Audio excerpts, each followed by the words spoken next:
Yusannu iftitahud du'a bilhamdulillah.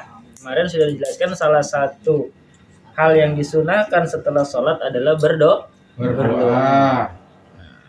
Di sini ada penjelasan rinci lagi.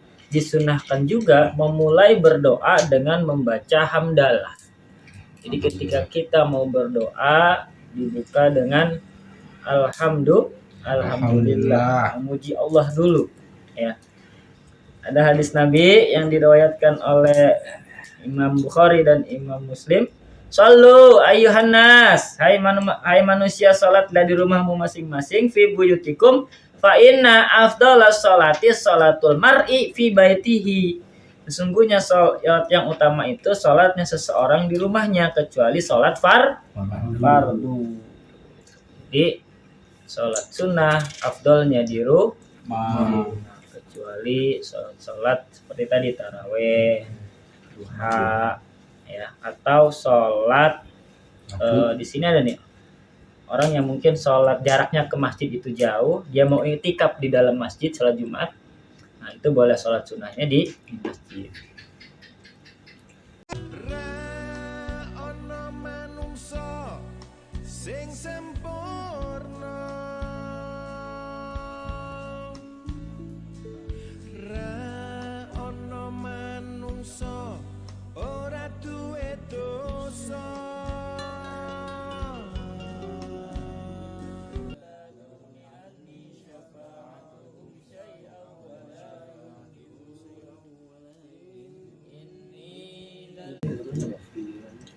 Mulai ya.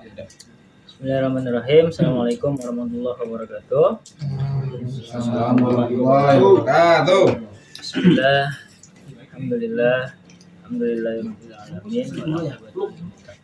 Wassalatu wassalamu ala asyrofil mursalin. Amma ba'du. Saya hormati Bapak sekalian, jemaah Yasin rutin malam Jumat dan juga diskusi fikih. Mari kita sama-sama buka diskusi kita pada malam hari ini dengan bertawassul kepada Rasulullah SAW, sekaligus juga mendoakan pengarang dari kitab Fathul Mu'in ini, yakni Syekh Zainuddin bin Abdul Aziz Al-Mulbari. Ila hadratin Nabi Mustafa Sayyidina Muhammad sallallahu alaihi wasallam wa ala alihi wa sahbihi wa hadiyatan khususan ila ruhi Syekh Zainuddin bin Abdul Aziz Al-Mulbari Al-Fanani usulihim wa hurihim wa silsilatihim syalillahi al-Fatihah. A'udzubillahi minasyaitonir rajim. Bismillahirrahmanirrahim. Alhamdulillahirabbil alamin arrahmanir rahim maliki yaumiddin. Iyyaka na'budu wa iyyaka nasta'in ihdinas siratal mustaqim. Shiratal ladzina an'amta 'alaihim ghairil maghdubi 'alaihim waladdallin.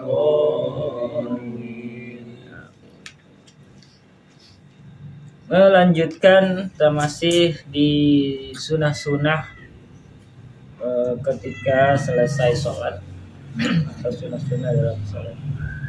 Kemarin kita sudah masuk ke supaya diberikan kekhusyuan ya. Sekarang kita masuk ke sunah-sunah yang berikutnya. Furu'un, beberapa cabang dari hal-hal yang disunahkan ketika sholat, bahkan sesudah sholat lebih tepatnya. Yusannu iftitahud du'a bilhamdulillah. Kemarin sudah dijelaskan salah satu hal yang disunahkan setelah sholat adalah berdoa. Di sini ada penjelasan rinci lagi. Disunahkan juga memulai berdoa dengan membaca hamdalah. Jadi ketika kita mau berdoa dibuka dengan alhamdulillah, memuji Allah dulu ya. Dan kemudian dilanjutkan dengan wassalatu ala nabi sallallahu alaihi wasallam, dan juga membaca sholawat kepada Nabi Muhammad sallallahu alaihi wasallam. Di mana posisinya? Tadi dimulai. Wal khatmu bihima, juga diakhiri dengan demikian. Maksudnya diakhiri juga dengan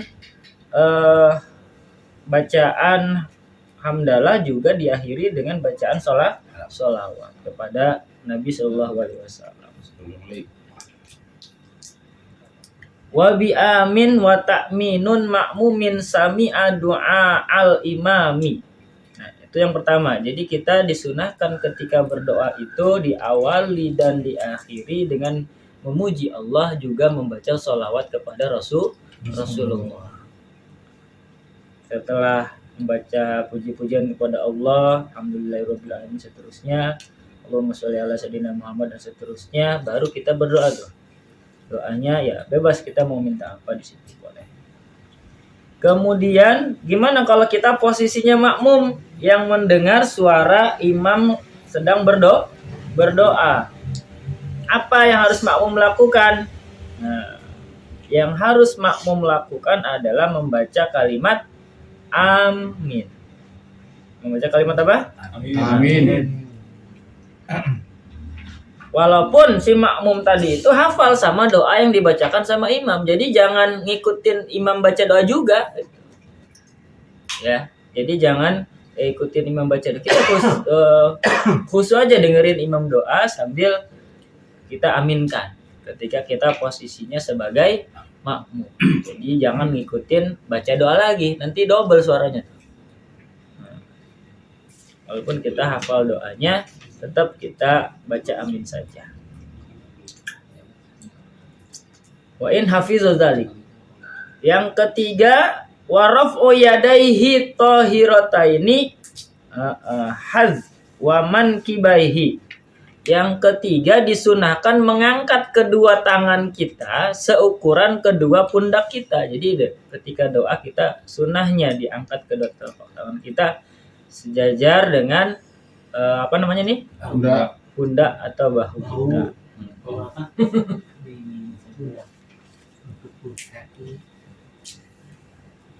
Wa mashu wajhi bihima, sunnah juga sehabis doa apa? Mengusap wajah. Nah, sunnah juga sehabis doa itu kita mengusap wajah kita. Dan yang keempat di sini wastiqbalul kiblati, yaitu menghadap ke arah kiblat. Kapan? Halat zikri, pada saat berzikir, awid doa ataupun berdoa. Ingkana munfaridan au makmuman, baik doanya itu sendiri maupun dalam kondisi jadi makmum. Kita disunahkan doa menghadap ke arah kiblat. Tuh ya, jadi itu ada 4 kesunahan dalam hal berdoa. Diulangi lagi. Pertama, membaca alhamdulillah dan juga sholawat di awal dan di akhir. Kemudian yang kedua, sebagai makmum disunahkan mengatakan amin.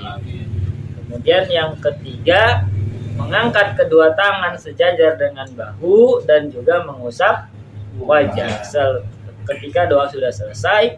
Dan yang keempat, disunahkan menghadap ke arah kiblat. Ingatin tuh ya, itu sunnah-sunnahnya. Mudah-mudahan kalau kita amalkan, walaupun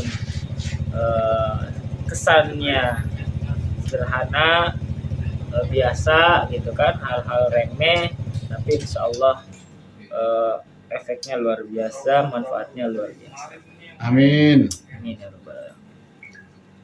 Amal imamu, apabila imam idza tarokal qiyam, tidak berdiri, min musallahu, dari tempat salatnya, allazi huwa afdalu lahu, karena hal itu dipandang utama baginya, fal afdal jam'u yaminihi, maka yang lebih utama yaitu menjadikan sebelah kanan ke arah makmum dan sebelah kirinya ke arah kiblat. Syekhuna, guru pengarang kitab ini, berkata sekalipun ketika sedang berdoa. Jadi untuk menjadi imam gak perlu pindah dari posisi sehabis dia sholat. Ya. Di sini menurut Syekhuna, guru dari Syekh Zainuddin Al-Malibari ini, imam di situ lebih diutamakan adalah menghadap ke arah, jadi miring gitu. Yang sebelah kanannya ke arah jamaah, yang sebelah kirinya ke arah kiblat. Ketika membaca zikir dan doa setelah sholat.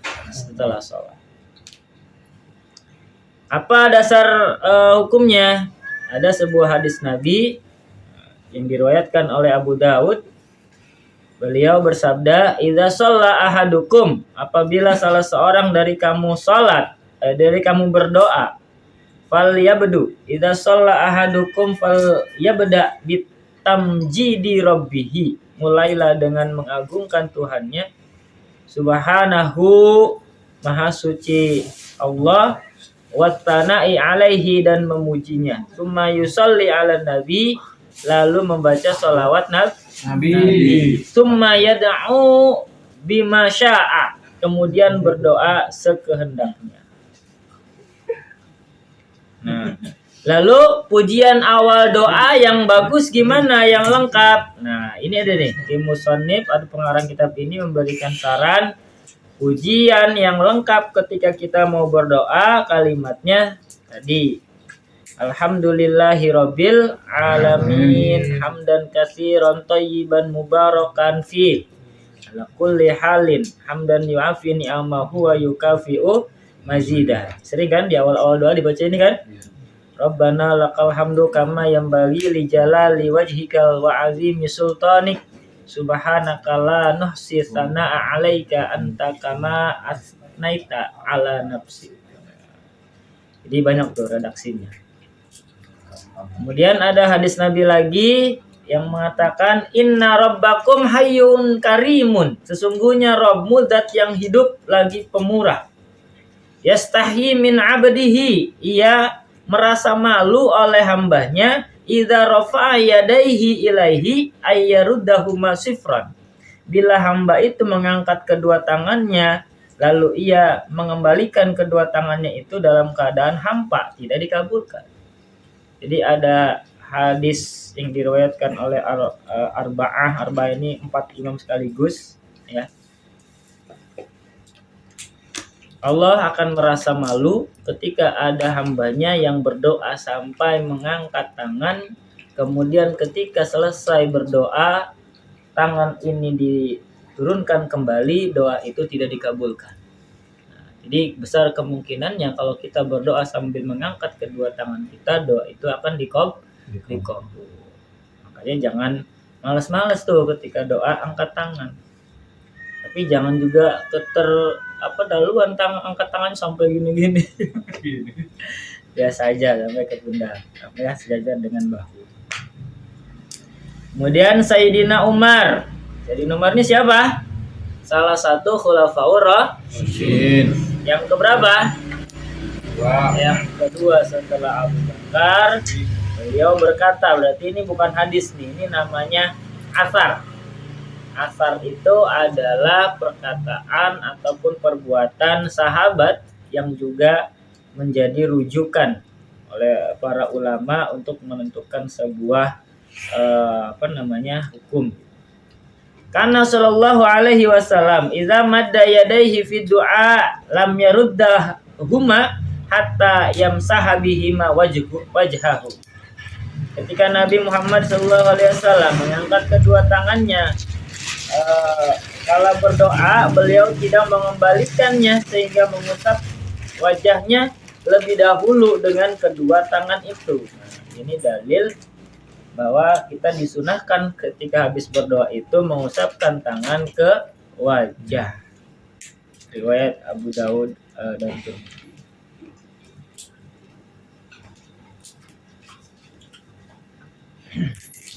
Oh, mohon maaf, ini juga termasuk hadis. Artinya hadisnya sumbernya dari Umar yang melihat langsung yang dilakukan oleh Rasulullah. Kemudian Umar menceritakannya lagi kepada generasi berikutnya. Ini hadis, bukan asal, bukan kata-kata Umar, tapi Umar melihat Rasulullah sendiri gitu ya. Jadi hadisnya hadis fi'liyah, hadis perbuatan Nabi. Jadi hadis itu kan ada fi'liyah, ada qauliyah, ada takririyah. Kalau fi'liyah perbuatannya Nabi diceritakan model kayak ini, kayak Umar menceritakan Nabi itu kalau sholat gimana. Nabi itu kalau sholat ya mulutnya gerak, karena ada sahabat yang ngelihat jenggotnya goyang, maksudnya gerak-gerak. Jadi kalau kita sholat baca Fatihahnya diam aja tuh mulut, cuma dalam hati, berarti sholatnya tidak sah.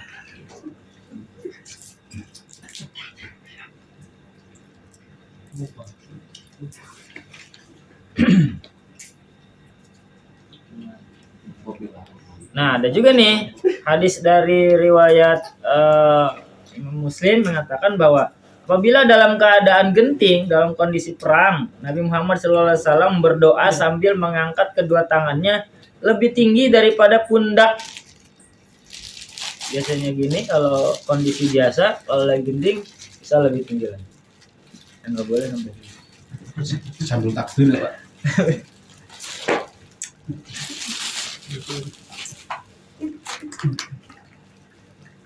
Apa hikmahnya? Hikmah mengangkat tangan adalah bagian atas itu merupakan kiblatnya doa, tempat turunnya rejeki, tempat turunnya wahyu, tempat turunnya rahmat dan keberkahan dari Allah. Lanjut kembali ke kesunahan setelah sholat. Wan sirafuhu la yunafi nadbadzikri lahu aqbaha li'annahu ya'ti bihi fi mahilli. Berpalingnya imam dari tempat sholatnya tidak menggugurkan sunnah zikir sesudah sholat. Nah, kenapa? Alladzi yansarifu ilaihi, karena ia dapat mengerjakan sholat pada tempat yang dipindahinya itu. Tidak gugur sunnah zikir itu dengan mengerjakan sunnah rawatib. Sesungguhnya yang gugur karena mengerjakan sholat sunnah rawatib itu hanyalah keutamaan berzikir. Maksudnya gini, ketika kita jadi imam itu kadang ada kan mungkin dia posisinya pindah gitu ya. Karena mungkin di depan dia sungkan, gak enak sama para sesepuh-sesepuh yang jadi makmum belakangnya, maka dia mundur gitu. Nah, ketika dia mundur ataupun pindah dari posisinya sebagai imam itu tidak menggugurkan kesunahan untuk beliau berzikir sesudah sholat. Artinya zikir setelah sholat itu tetap melekat kesunahan pada imam tadi itu, walaupun posisinya sudah bergeser dari tempat dia sholat. Tidak gugur sunnah zikir itu dengan mengerjakan sunnah rawatib. Nah, gimana kalau dia sholat rawatib, sholat ba'diyah? Mas Rian? Mana pernah dia? Oh, Tadi ya. Kemalaman enggak? Sip berapa? Sip 3 ini suka mepet juga sih. Ayo sip tiket semua. Iya. Buru-buru ngeput. Wah, itu dia. Ya. Ya, Mas. Assalamualaikum. Waalaikumsalam. Nah, kita beres sholat tuh, mungkin karena ada keperluan atau apa, atau kondisinya mendesak atau apa, kita langsung sholat sunnah ba'diyah, gitu kan? Tapi beres sholat sunnah ba'diyah, mungkin di rumah atau di mana, kita masih boleh nggak zikir tuh? Nah, di sini tidak gugur sunnah zikir itu dengan mengerjakan sunnah rawatib. Artinya nggak apa-apa setelah sholat ba'diyah itu kita berzikir. Tetapi yang hilang itu adalah keutamaan zikirnya. Tapi kalau sunnah zikirnya masih tetap dapat. Karena keutamaan zikir itu sebelum sholat sunnah rawatib. Tapi kalau beres sholat rawatib dia mau zikir, ya monggo aja, nggak jadi masalah. Terutama yang 33 itu tasbih, tahlil sama takbir itu ya.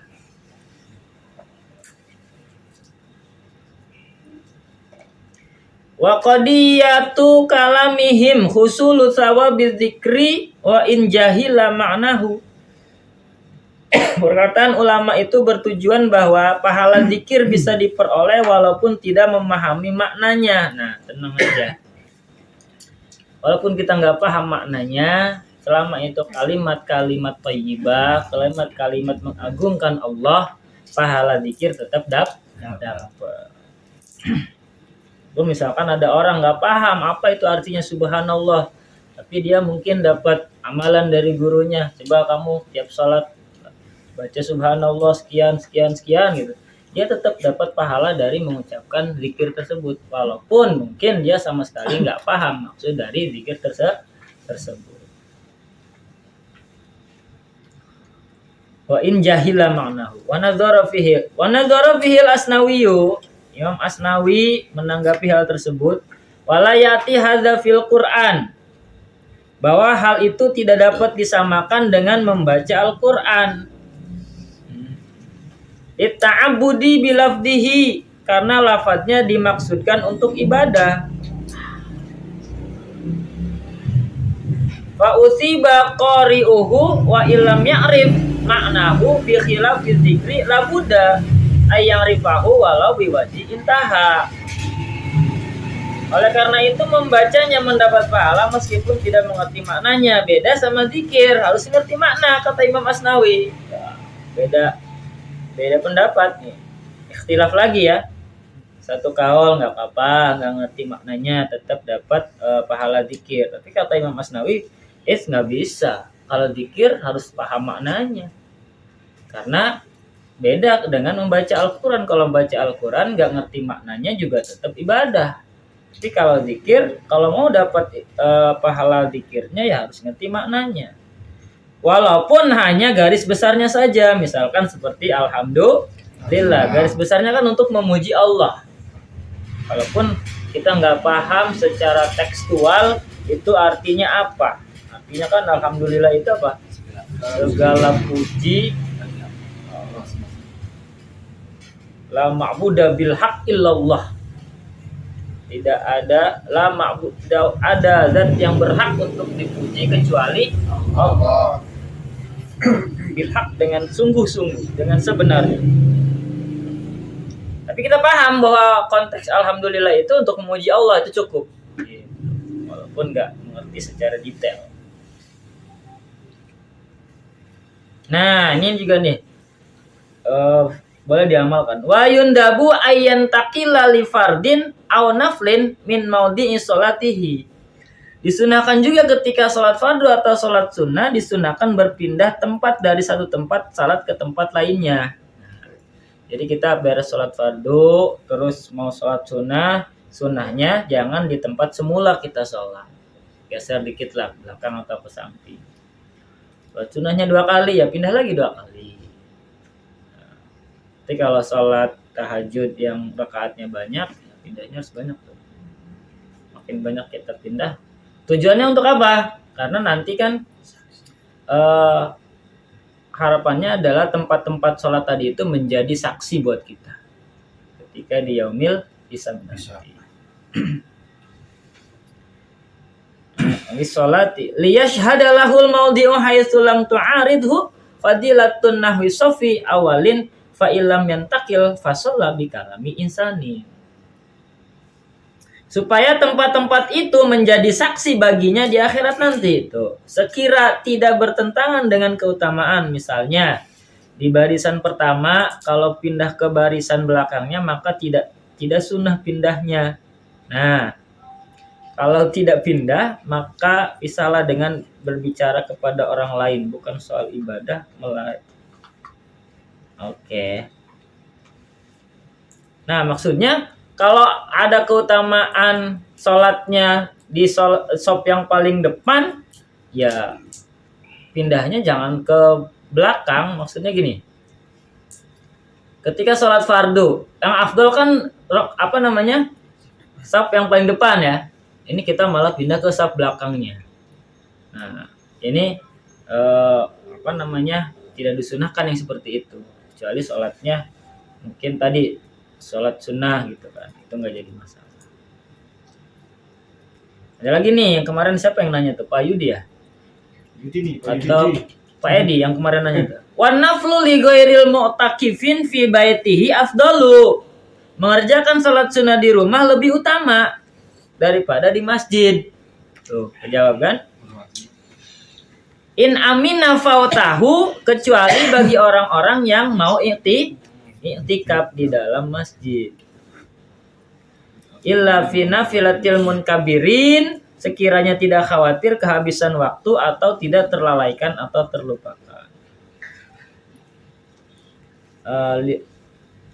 Illa fi nafilatil munkabiri lil jum'ati aw ma sunna fihil jama'atu aw warada fil masjid qabduha wa ayyakuna intiqalul ma'mum ba'da intiqalil imam. Kecuali salat sunnah seseorang yang pergi ke masjid untuk salat Jumat. Salat yang disunahkan berjamaah, misalnya taraweh dan sebagainya. Nah, kalau taraweh sebagainya, ya sunnahnya utamanya di masjid berjamaah, jangan di rumah. Kalau salat yang warid dari Nabi dikerjakan di masjid, misalnya salat duha. Nah, salat duha juga afdolnya juga di masjid, karena Nabi sering ataupun utamanya itu melakukan salat duha itu di masjid.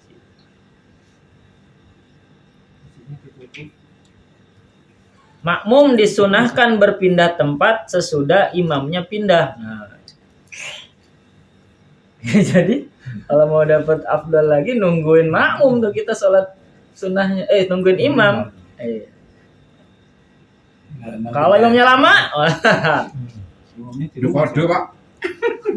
kode. Ada hadis Nabi yang diriwayatkan oleh Imam Bukhari dan Imam Muslim. Sallu ayyuhan nas, hai manusia, salatlah di rumahmu masing-masing, fi buyutikum fa inna afdalas salati salatul mar'i fi baitihi. Sesungguhnya salat yang utama itu salatnya seseorang di rumahnya, kecuali salat fardu. Di salat sunnah afdolnya di rumah, kecuali salat seperti tadi taraweh, duha, ya, atau sholat di sini ada nih orang yang mungkin sholat jaraknya ke masjid itu jauh, dia mau iktikaf di dalam masjid sholat Jumat, nah itu boleh sholat sunnahnya di masjid. Qobliyah Jumat gitu. Di sini ada pertanyaan, monggo. Ya, mantap. Sambal. Ini Pak Yuti. Pak, ayo silakan. Selesai kali? Belum. Belum. Saya mau tanya Pak. Terkait dengan Wajib, tadi ya. dalam berdoa mengangkat tangan ya. Itu sebenarnya hukumnya itu apa Ustaz? Sunnah. Sunnah. Ya, Ustaz. Jadi kalau orang yang tidak mau angkat tangan berarti nggak dapat apa-apa ya, kan ada cuma begini doang. Malah taruh ke sini ya, bukan diangkat. Ada yang nunduk doang ya kan? Ferdi gini. Apa tangannya? Ditaruh ke pahanya gitu. Oh iya berarti. Lagi semangat. Lemah. Ya, melemah. Sunnah angkat tangan itu tadi udah jelaskan sunnah hukumnya. Lalu gimana orang yang tadi malas mengangkat tangan itu tadi, berarti dia nggak dapat pahala Sunnah. nggak dapat pahala sunnah.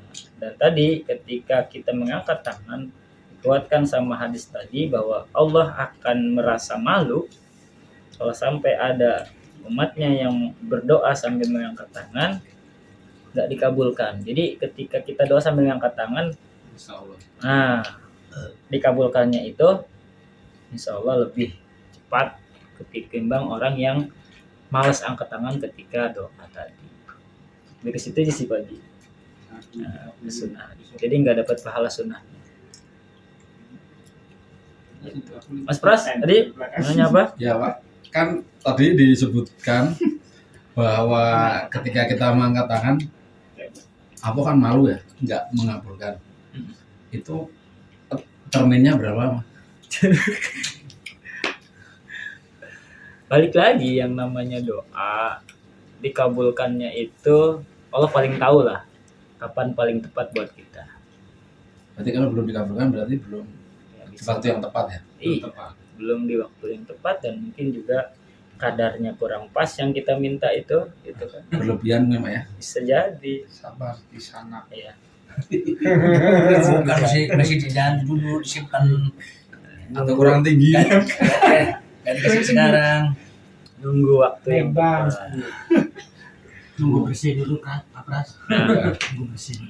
Bisa jadi juga hadis ini apa ya, memberikan semangat kepada kita ketika doa itu ya jangan malas gitu. Iya. Jangan gimana sih orang minta kok tapi nah gitu, orang minta kok nggak ada semangatnya gitu, nggak ada butuh bangetnya gitu. Mungkin biar dikasihanin kali Pak. Itu beda itu. Belum makan 2 hari. Kalau termin kapal dikabulkannya ya itu kan baik lagi, itu hak prerogatif dari Allah Subhanahu wa taala. Ulama enggak sampai Untuk ini astagfirullah belakang pada Allah ya. situ. Mintalah kepadaku bisa akan diberi. Cuma Kadang juga kan itu jadi ujian juga buat kita. Katanya Allah mau ngabulin doa gitu kan. Tapi kok sampai sekarang saya minta dari bulan lalu belum dikabul-kabulin. Nah, bisa jadi Allah pengen lihat nih orang sabar kagak nih. Nih orang sabar enggak gitu kan. Makanya Allah diatur-atur. Minta sekarang ya. nuntut lagi. Enggak minta nuntut lagi kan. lu kata aku banyak lagi minta. Yang lain ya. Detail lagi minta. Oh, sesuai ongkir. Kemarin kemana sih? Lagi butuh doang. Iya, doa detail gitu kan. Kan ada guyuran kan kalau di pesantren itu doanya simple tuh. Ya Allah, tahu kali. Sambung terus lagi. Dan banyak-banyak. Lo kan mau tahu al-alim itu kan. Ya, lo tahu kali. Bisa kali. Sekali nambah gitu. Enggak mau ustaz dulu kali. Waduh. Ini baru jadi. Nambah ini Mas Sambo, ya kan? Udah nambah anak. Kalau lagi kayak gini kan ada syaratnya kan? Kalau lagi nambah. Aduh, ya apa? Nanti kurang tinggi. Kurang tinggi ya. Iya kan ada juga kan ud'uni astajib, berdoalah kamu kepadaku dan insyaallah aku pasti akan mengabulkan. Jangan rokok. Makanya kita di rukun iman itu ada iman kepada qada dan Konten. pasti semua apa yang dikodarkan, apa yang dikodokan Allah Subhanahu wa taala itu ya tujuannya tadi untuk mengetahui, mengetes, menguji keimanan kita. Ada lagi? Pak Rinto? Itu biasanya pertanyaannya tajam nih. Belum bonek. Tahu saya. Atau Pak Husain? Nanti aja. Terakhir. Katanya Gaprian. Nanti aja lewat cemesan Gapri ini. aja lah. Malu ngomongnya gitu. Berat nih kalau Japri. Oh ya Pak, satu lagi Pak. Gua juga boleh. Yang tadi kan disebutkan bahwa kalau kita dari sholat fardu mau ke sholat ba'diyah ya, itu kan bergeser. Jadi kan bergesernya tuh berapa gitu loh, maksudnya berapa? Apakah satu langkah atau berapa gitu loh? Itu yang pertama. Yang kedua adalah ketika kita sholat Jumat kan, kalau kita pengen cepat-cepat langsung sholat sunnah kan nggak mungkin kan, yang lain masih pada zikir dan macam-macam. Nah, itu bagaimana itu Pak? Maksudnya apakah kita cuman mungkin agak geser dikit atau nggak geser, karena kalau yang kondisional di sholat Jumat kan, apalagi kita di shop awal kan nggak mungkin cepat langsung ke belakang gitu. Padahal kan kita mau sholat sunnah itu. Iya. Seperti itu Pak. Nah, untuk gesernya berapa jaraknya nggak ada ketentuannya. Bebas. Yang penting geser aja walaupun cuma sedikit gitu. SMP. Atau cuman niat kita aja geser atau gimana? Geser. Atau berarti fisik ya Fisik. jadi geser. Fisik. fisiknya. Karena kita tadi tuh hikmahnya adalah kita pengen tempat yang kita pakai buat sholat itu nanti bisa bersaksi. Berarti kan kalau kita gesernya cuma dikit, berarti tempatnya juga nggak luas gitu. Maka kalau mau banyak tempat berarti gesernya harus artinya agak jauh sedikit gitu. Supaya tempatnya makin banyak yang kita kita jadikan tempat untuk sholat tadi. Kalau sholat Jumat, ya memang ketika kita ada di shop-shop depan atau di masjid besar gitu ya, paling solusinya kita nunggu selesai doa. Biasanya kalau orang setelah doa itu baru pada bubar kan. Iya. Nah, baru kita sholat sunnah ba'diyah Jumat.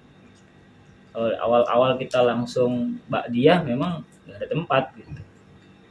Tadi geser boleh aja, geser ke sajadahnya dikit, dan nunggu orang sebelah bangun kita geser di tempat dia, nggak jadi masalah. Dan kalau balik nggak ada lagi ya sudah. kalau nggak ada lagi, jadi di situ aja nggak apa-apa. Nggak usah, jangan sampai orang masih di situ, geser. Nggak usah, yang ada ribut lagi tuh. Ada berantem. Tadi ya, hukumnya juga artinya walaupun enggak ya jadi masalah. Tuh. Ada lagi Pak Edi? Kayaknya ada Pak Edi itu yang tadi siang apa itu? Gue udah makan lontong juga. Kalau dia makan lontong harus nanya ya. Habis orangnya. Lontong habis kan tenang. Japri aja disamain. Pak Ustaz, Iya. kemarin itu yang itu kan agak lupa saya tuh. Yang habis sujud tuh kalau naik ke atas itu apa 4 rakaat itu kita ditekan gitu apa enggak? Apa beda-beda sih? Iya, jadi empat rakaatnya ketika kita mau ngangkat ke rakaat berikutnya ada, nggak apa-apa ditekan. Turun enggak apa-apa. 4 kali enggak apa-apa, masih tiap Tiap lebih dari rakaat. 4 kali ya. Rakaat. Iya, nggak apa-apa. Sunah yang itu ya. Iya. Agak Akhirnya ada yang enggak dilewatkan kayak tasawuf itu kan yang Iya. itu kan habis. kalau neken itu bangun ke rakaat berikutnya setiap rakaat. Yang kayak ini. Iya. Ayo kok. Ayo nanya. Japri aja. Pauset. Iya kata Mas. Belum. Japri juga kayaknya. Masa mau muka sih? Marah kan ya? Apa gitu? Ini lagi semua kan. Goreng.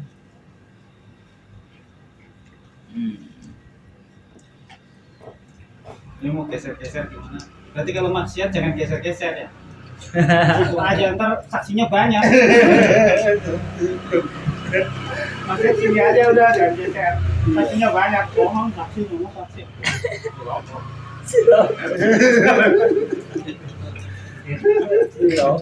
Ya bener kan? Iya. Udah diem aja di tempat. Iya. Jangan geser-geser saksinya banyak. Ingat-ingat kalau lagi maksiat jangan geser-geser. Di situ aja yang digerebek gitu kan.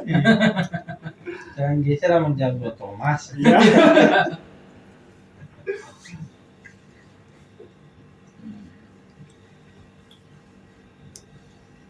Masih ada?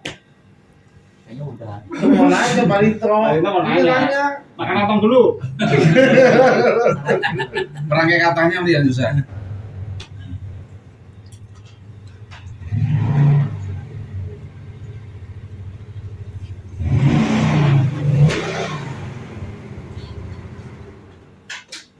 Ayo Pak Yunta nih, mau Pak Yudi biasanya agak tajam-tajam sedikit. Iya. Sampingannya.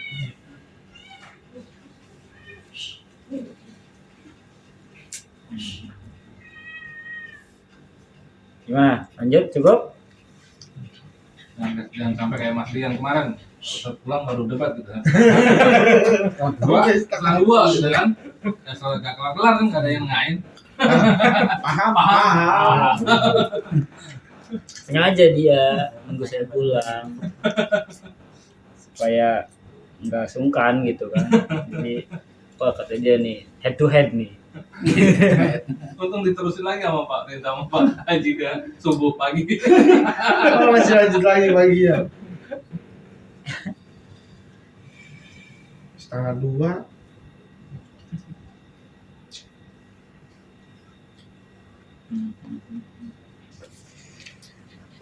Insyaallah.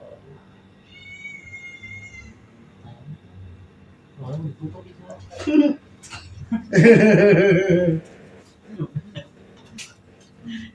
Di PRT. Cukup ya? Iya.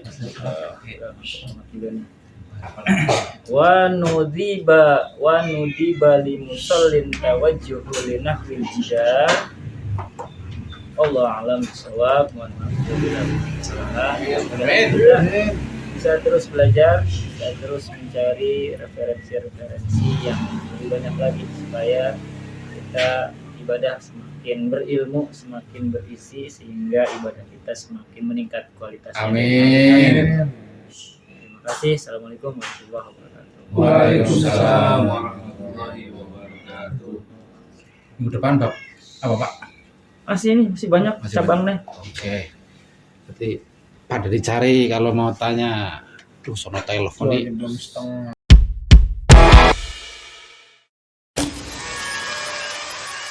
Kereta cepat-cepat, apa tidak cepat makanya Jam. Saya baru sejam. jaket ya sudah.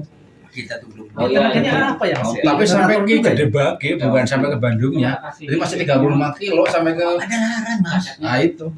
Pada larang waktu masih. Dalamnya kasih balsam. Terus itu dulu katanya yang terakhir terus pindah ke kereta biasa. Duh, mana mau nah. Maksudnya geriga biar jadi. Tiga kereta biasa. Jadi transit lagi. Aduh, suang itu. Nah, si Luhut bilang kan itu mau dicabut katanya kan varian lo kok nggak semudah itu. Ketamatan jadi menteri investasi yang ngatur kereta api itu siapa? Kok ikut ngatur-ngatur juga ke dalam. Usah juga dulu gitu. Apa? Itu sampai pajak.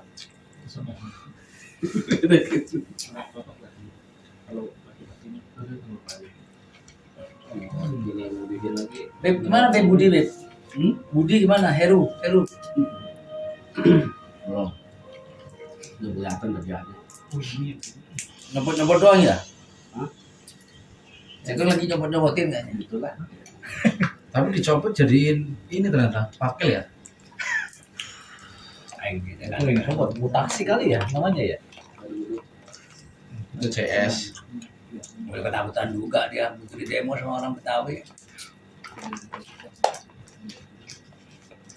Ini